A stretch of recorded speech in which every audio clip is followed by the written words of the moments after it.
Ժառանգական հիվանդությունները առաջանում են գեների կամ քրոմոսոմների փոփոխությունների պատճառով և փոխանցվում են ծնողներից երեխաներին։ Դրանք կարող են արտահայտվել ծնվելուց անմիջապես հետո կամ կյանքի ընթացքում։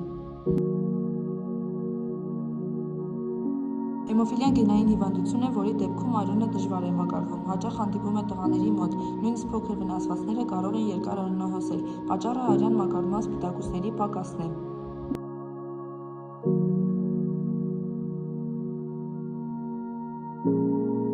Սա քրոմոսոմային հիվանդություն է, որը առաջանում է, երբ մարդը ունի 21-րդ քրոմոսոմի 3 օրինակ։ Բնորոշ են որոշ արտաքին առանձնահատկություններ, կարող է լինել մտավոր զարգացման առանձնահատկություն, առաջանում է պատահական քրոմոսոմային խախտման պատճառով։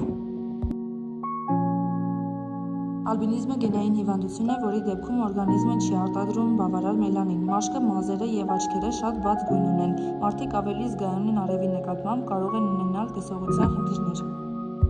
Աուտիզմը նյարդաբանական զարգացման առանձնահատկություն է, որը մասամբ կապված է գենետիկ գործոնների հետ, դժվարություններ հաղորդակցության մեջ, կրկնվող վարքագիծ, յուրաքանչյուր մարդու մոտ արտահայտվում է տարբեր ձևերով։ Շաքարային դիաբետը հիվանդություն է, որը կապված է արյան մեջ շաքարի մակարդակի բարձրացման հետ, կարող է փոխանցվել ժառանգաբար, կապված է ինսուլինի պակասի կամ ազդեցության նվազման հետ, պահանջվում է մշտական վերահսկում։ Սա ժառանգական հիվանդություն է, որի դեպքում մարդը ունի ավել մատեր։ Կարող է լինել ձեռքերի կամ ոտքերի վրա, հաճախ փոխանցվում է ընտանիքում, որոշ դեպքերում հնարավոր է վիրահատական շտկում։ Ժառանգական հիվանդությունների մի մասը հնարավոր է կանխել բժշկական խորհրդատվության միջոցով, կարևոր է նաև առողջ ապրելակերպը և ժամանակին հետազոտությունները։